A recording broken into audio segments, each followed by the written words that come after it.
Welcome to Vacation Station, hosted by Lisa and Nancy, editors of BigBlendMagazines.com.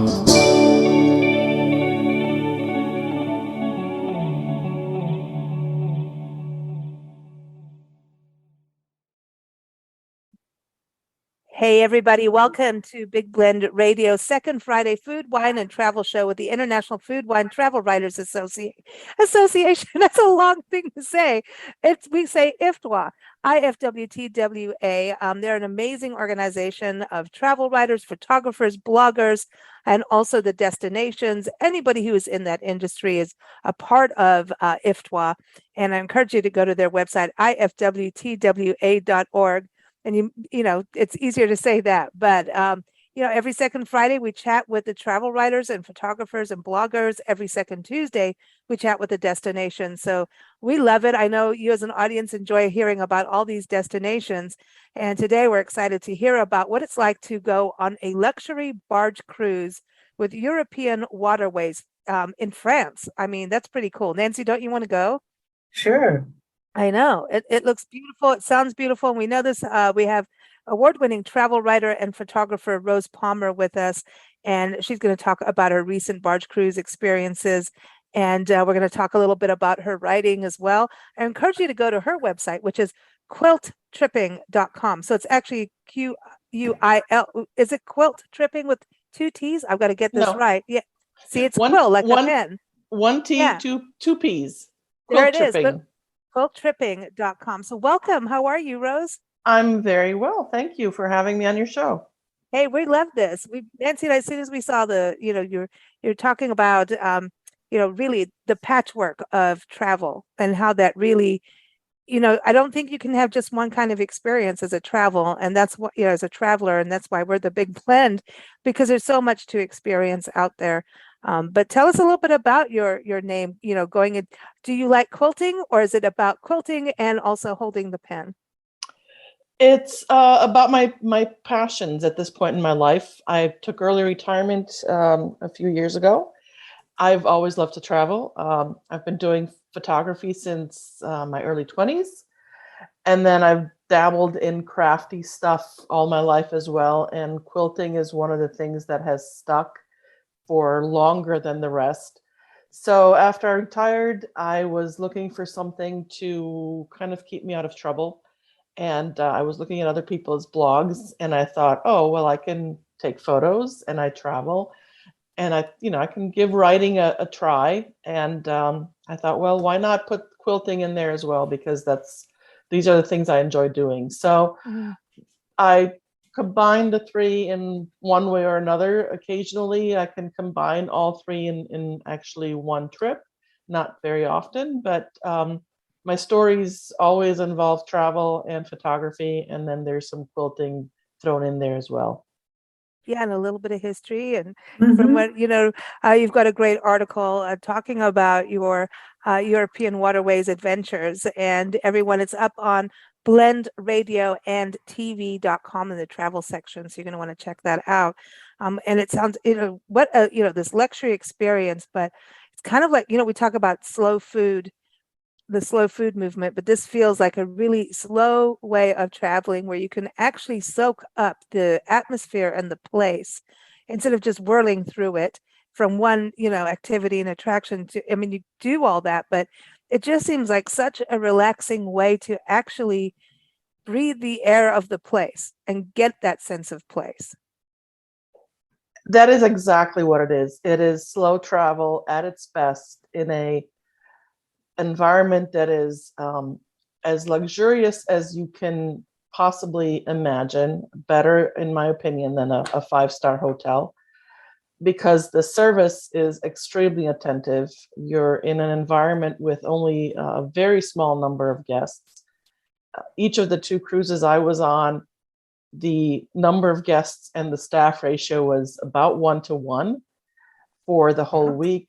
You get to know the crew, and by the end of the week, I felt like they were family, and they were taking care of me like an honored guest coming to visit their home and their region, and they were showing me around as if I was their family coming to visit, and they just wanted to show me the best and treat me in the best possible way.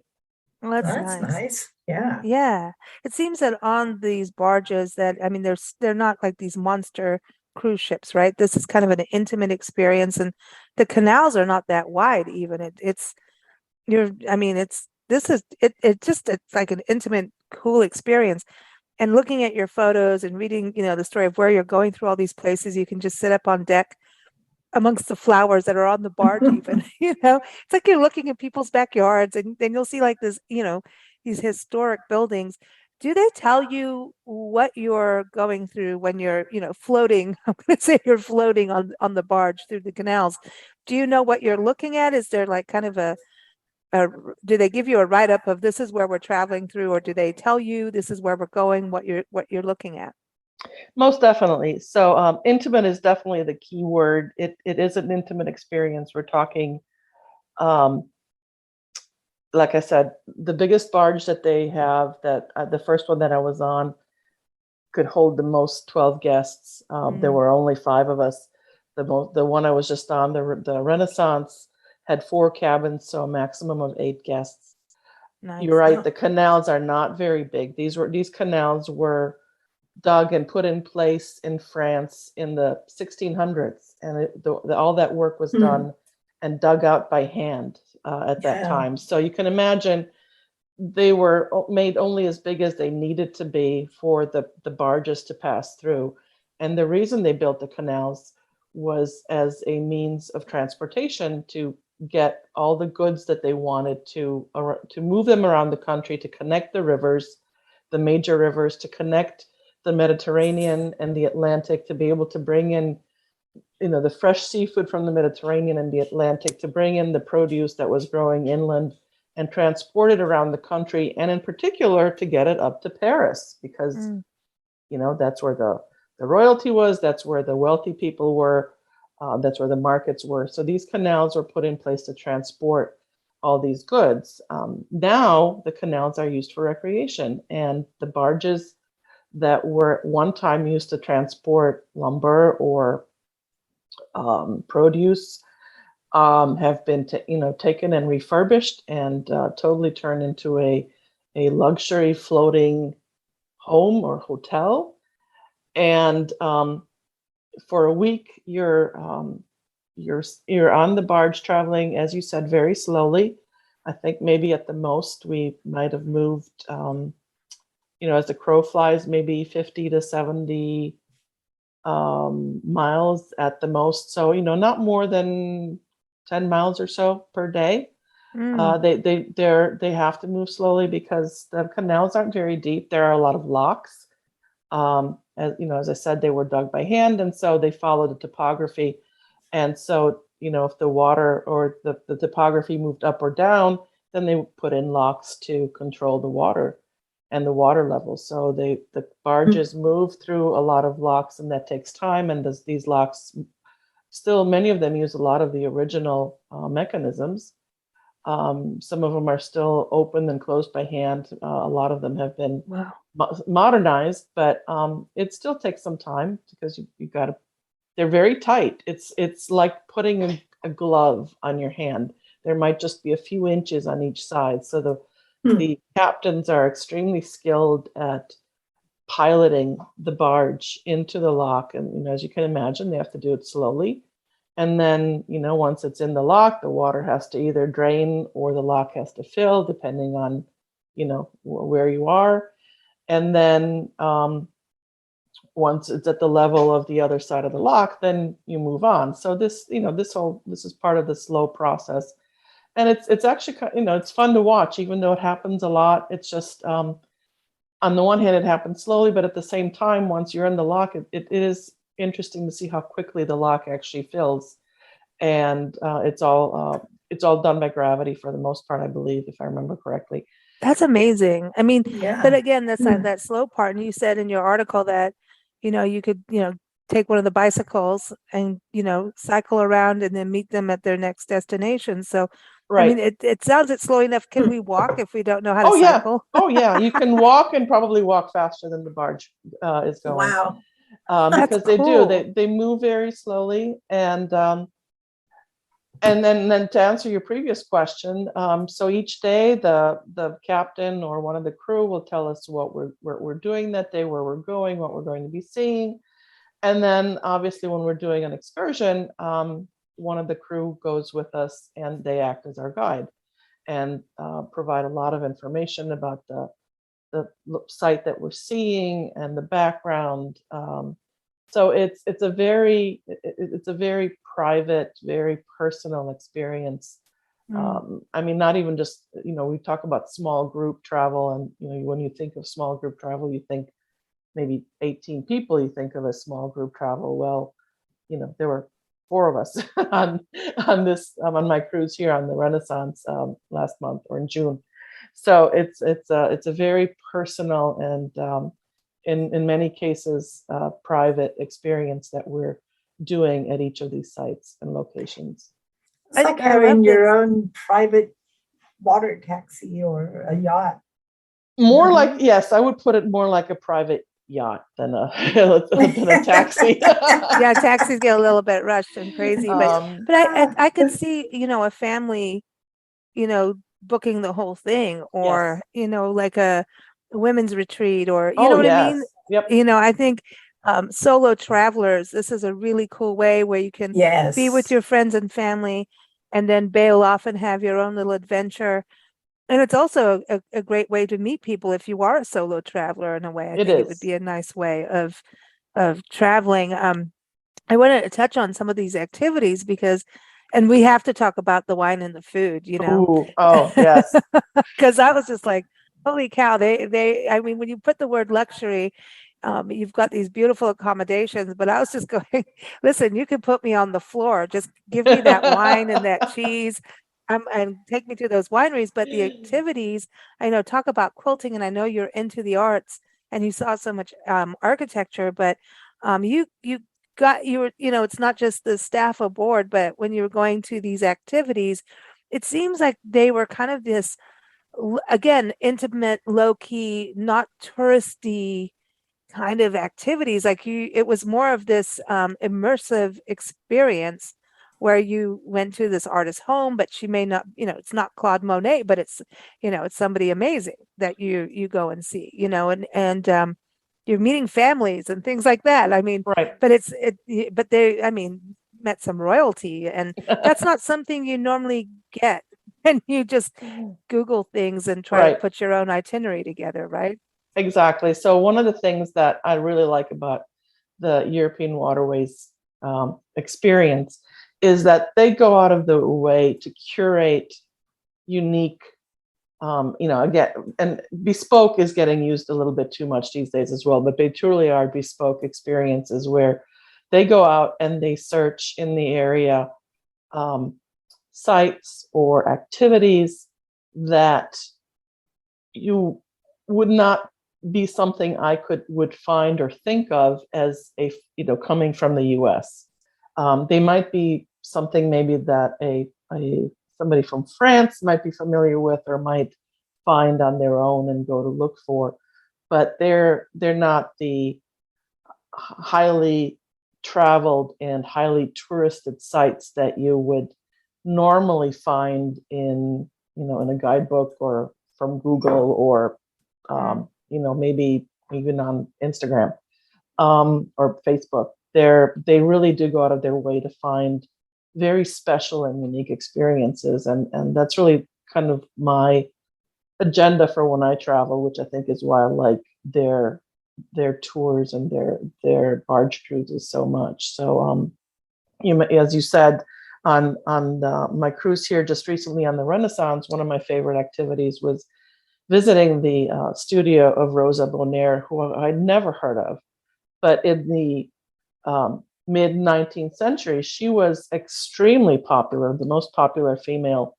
artist of her time. She was well known in the UK. She was well known in the US. She painted Buffalo Bill's portrait, even though she wasn't a person painter. She painted animals. And on our tour, our guide said that, pointed out that when she finally did his portrait, the his horse got a lot more attention in her painting than the actual portrait of Buffalo Bill, because that was her specialty, that was her interest, that was her love. And so she, her whole life, and she was renowned for her very realistic paintings of animals. And I'd never heard of her. And she was also, you would call her a feminist at that time. That word wasn't coined, but her lifestyle and what she stood for. She never married. She wanted to be independent. She supported herself with her painting, which, you're talking the middle 1800s, when women were dependent in general on the income and how they married. And yet here she was, living her own life the way she wanted it. And I just found that very inspiring. So, so we're touring her home, her chateau, where that was her home for her whole life, and her studio, and getting all of this information and seeing where she lived and where she painted. And then, as if that wasn't enough, as part of the museum, they put in a little tea room. But no, we didn't have lunch in the tea room. We had lunch in her private salon, and wonderful, beautifully presented dishes by their young chef that he made just for us, and then again paired with wine and linen tablecloth and napkins and crystal and silverware. Wow. I mean, just perfectly fitting in that environment. It wouldn't look right in my kitchen, but in that setting, all of that just really came together just beautifully and made such a memorable experience. Man, this is cool. I want to go. I just love the idea of being able to float and just, I know that with COVID, everybody was cooped up, and then suddenly everybody's running around crazy. And I mean, I just want to say, since we travel the country and drive, we need to remember how to drive. I just want to put that out there. Yes, but I think, very much. We also learned the importance of slowing down. I mean, it was like a forced slowdown for all of us around the world.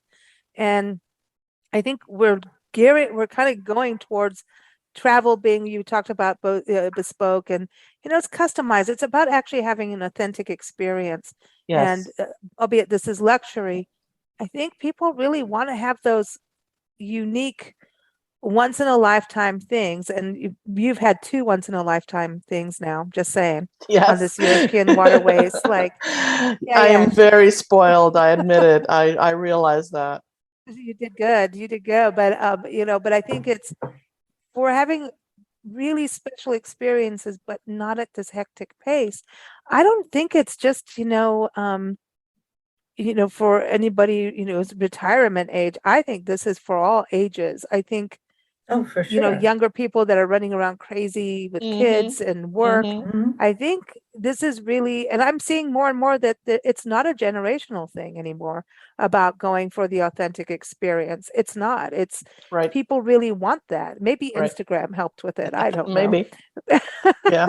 Well, and you made a comment earlier that, you could see a whole family taking advantage of this. And that is, they do, and that is part of their model, is they do charter. Oh, wow. I think about half of their trips, if I remember correctly, are charter trips where, the whole boat is rented out, or the whole barge is rented out. And then, so you're there with your girlfriend or your family, or, you're celebrating a special event. And for the week, you're there with people that and having a wonderful time and being catered to.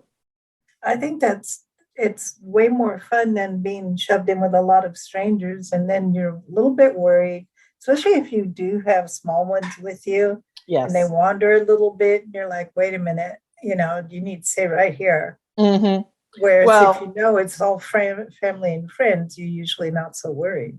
Right. And the beauty of the canals is they're not deep. So if you're with Well, little ones, hopefully nobody falls off the barge, but that would right. be an interesting experience. Well, yeah, I don't think that happens, but No, I don't think so either. if you do want to go swimming, you've got the hot tub on the barge, so I think that would be a lot Oh, more What? pleasant. there you go. Are Yes. you serious? Oh, You could yeah. have champagne in one hand, Oh, you yeah. know, and being in a hot tub looking at the site. What happens at night? Because to me, do they dock or do they keep Yeah. floating? No. They dock. They moor for the night. So you only cruise, a few hours each day. So they don't really cruise when you're not on the boat, for the most part. Mm. And they dock. They have very specific places along the canal where they're docked. They plug in, so they have sources of electricity. So you have, the Renaissance Oh. had, there was a TV in my room if I wanted it. I didn't touch it, but it was there. I It could. must be nice to sleep on there. Like just kind of have that, watery feel, embryonic. Like a water bed. Well, actually, unlike other boats, so this probably is important for people who have a tendency to get seasick. So my husband does get very seasick, so he doesn't Oh. really do cruises with me, not like the big ocean going cruises. But he went on the boat with me on the barge, and he was fine because you don't feel it because it's not deep. It's Yeah. it's narrow, as you said. So and it's a canal, so it's it's not even a river. It's a canal. Yeah. Excuse me. Yeah. And so there isn't that back and forth movement, which I love, but he doesn't. So Well, he was, for people who have a tendency to get seasick and are worried about doing either a big river cruise or an ocean cruise, this is a wonderful option because Hmm. you don't have that movement. But so but it's intimate, so you still feel kind of, as you said, in embryonic in a way, just because it is an intimate setting. so did you have dinner on the barge each night or did you go Yes. party in town?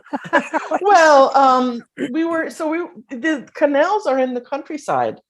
On Okay. the first time I took a barge cruise, I was actually very surprised at how much agriculture there is in France, which I don't know why I should be surprised because you got to feed people, right? So if Yeah. you've got land, you're going to grow something, and so you can make money.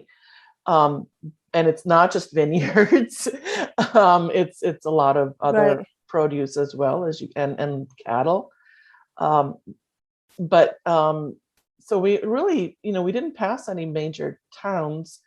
It was mostly small little villages, and then Hmm. we ate. We didn't need to go out because the barges have excellent chefs on board, and they cook meals for you.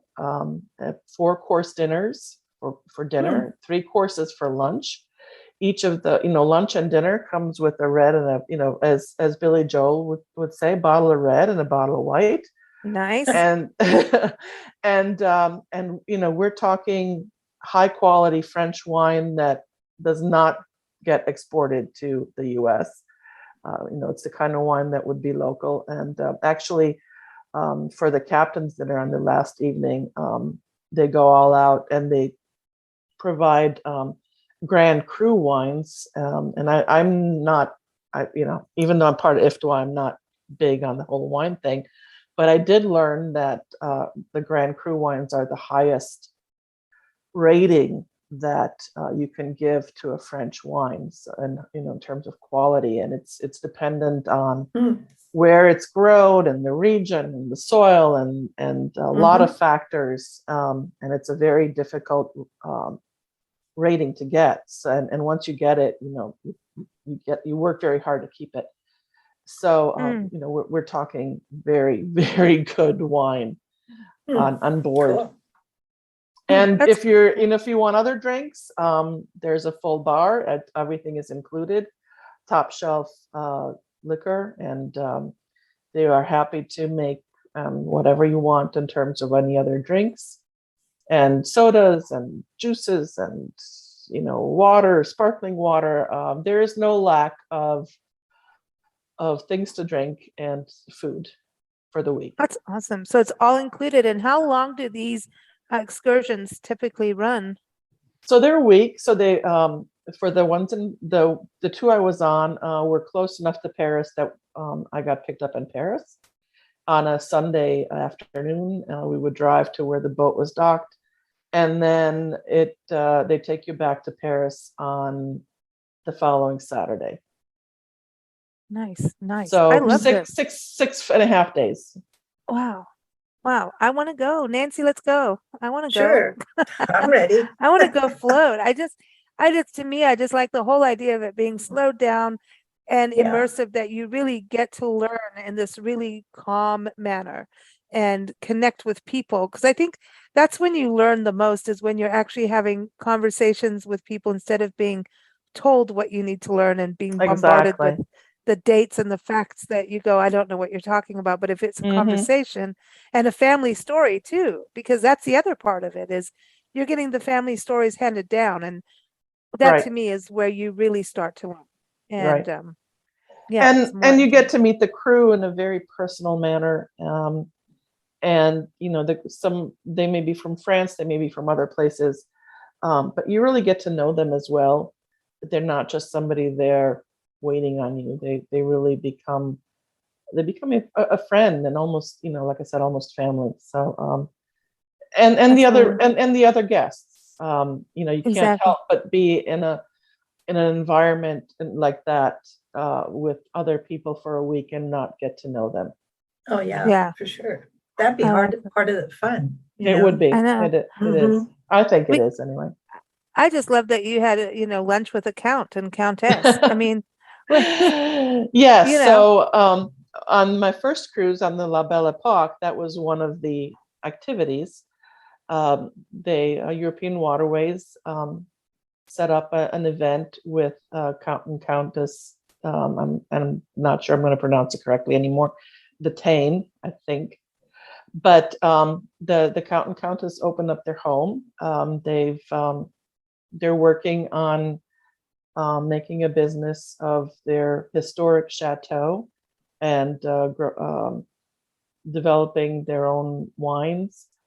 And so with European Waterways, they invited us into their home, which, yes, it is a historic chateau, and yes, they have a title, but they're they're ordinary people just like you and I. The Count actually had worked in the US. He had a doctorate in microbiology, so we had a really nice discussion over lunch about all sorts of geeky technical stuff. But now they were back in France at their family estate, making a go of it. And they showed us around their home. And this was not a museum. This was a very much lived in, old, historic building that some parts clearly still needed some help and some love. But it's, you could see the rooms where their children grew up, and still, there were family heirlooms everywhere, and Mhm. their family photos, and they were sitting on needle pointed chairs that had been done by uh, an ancestor, and it was being used every day. Wasn't Cool. sitting behind a rope. So it was, extremely memorable experience, and it's definitely something that you would not be able to do on your own. But oh man. yeah, and they were the loveliest couple to talk to, and just so charming, and just so lovely. Well, this is Nice. magic. I'm Mhm. excited too. I know that a lot of IFTWA writers are going to be, or already going to Europe this year, and everyone's having all these different experiences. Some are kayaking, and in the Alps area. Everybody's doing different things, and I think this is really great, because I think we've all missed Europe. Yes. Being able to travel over, and Europe misses everyone being there. So it's exciting to even hear these stories. I mean, it's been a while since we've talked about European travel, right, Nancy? I know, I long know, time it's now. refreshing. It's It was refreshing. nice to get back. I will admit, it was nice to be back in Paris, and just go into a patisserie and Yeah. indulge in a pastry or two, or maybe three, and walk down the Seine, and go up to the Nice. Eiffel Tower and just kind of breathe in that French air, which is so unique. Well, I was going to ask, do European waterways do places other than France, or is it always in France? So most of their boats are in France, but they do also have, let me look at my list here I was going to of say if other there's other places. canals, Yes. right? Well, so they have a couple in Scotland.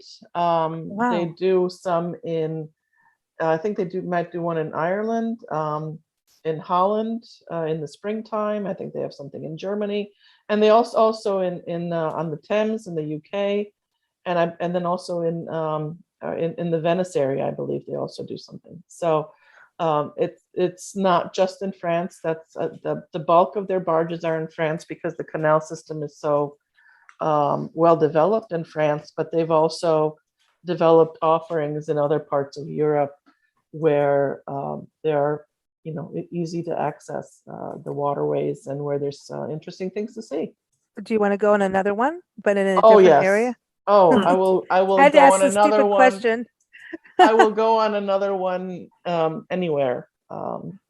It's I don't speak French, so for me trying to go and visit France in the more rural areas where maybe English might not be spoken quite as well, I think would be more challenging. So this is such an easy way for me to see the parts of France that would be much more difficult any other way. Yeah. So where's next for you? So next for me is I just 2 days ago I booked a cruise along the Norwegian coast. I'm doing a nice. princess cruise out of Southampton in London, up the Norwegian coast for 2 weeks. Awesome. And then from there, I'm going to fly out to Reykjavik, and my husband's going to meet me, and we're going to hopefully do the ring road for a couple of weeks in Iceland. Beautiful. Nice. Beautiful. That's going to be awesome. It's going to be awesome. Apparently, I was going to say they have the best hamburgers out there, from what I've heard. I In know that has Iceland? nothing to do Really? with. Okay. Apparently, they All have. right. They're not on the. They're not cheap, but they're apparently some of the best. I don't know. Everyone that comes out there says they have the best hamburgers. So I don't know what they're doing up there, but maybe it's a geothermal burger. I don't know.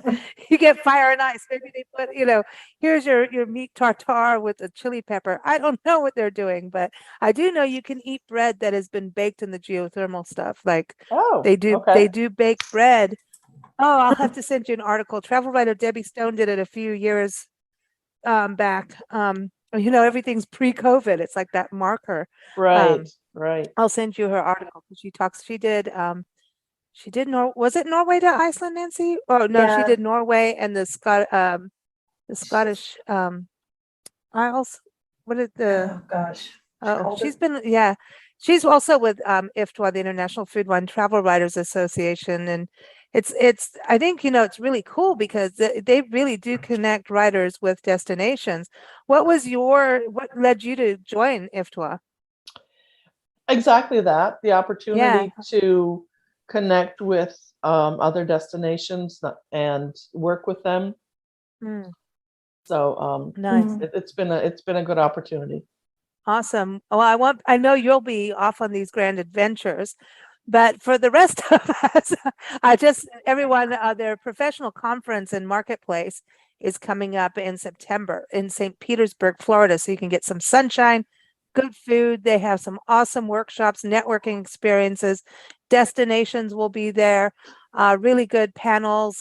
So check it out. Go to ifwtwa.org to learn more about what you can do and to sign up. You do not need to be a member to attend the conference, which I think is really nice.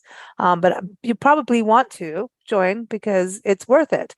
And not only, you get networking, you've got support, and the members.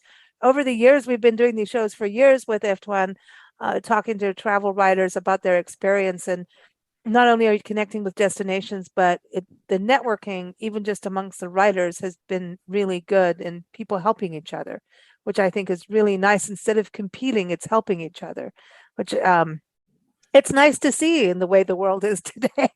So check it out, ifwtwa.org. And also go to quilt. Quilt tripping. There you go. Quilttripping.com. 1T, 2Ps.com. And check out, follow you everywhere, Rose. Rose, you're on Facebook, you're on Pinterest, Instagram, Twitter. Those are the main ones, right? That you're Yes. on, that people Yes. can Just, follow you. just those. Okay, well, I'll be following you because I want to Well, see what's thank going you. on in Norway. And if you take another barge cruise, I can sit there, be, swamped in green jealousy, but it's okay. But I love following all the writers because really it's like going around the world. It's awesome. So everyone, quilttripping.com, and also Rose's articles up on blendradioandtv.com. Just type in European Waterways and you'll find the story there. So thank you so much for joining us. Well, thank you for giving me the opportunity to talk about one of my favorite travel experiences. Our Nice. It's pleasure. so cool. Our pleasure.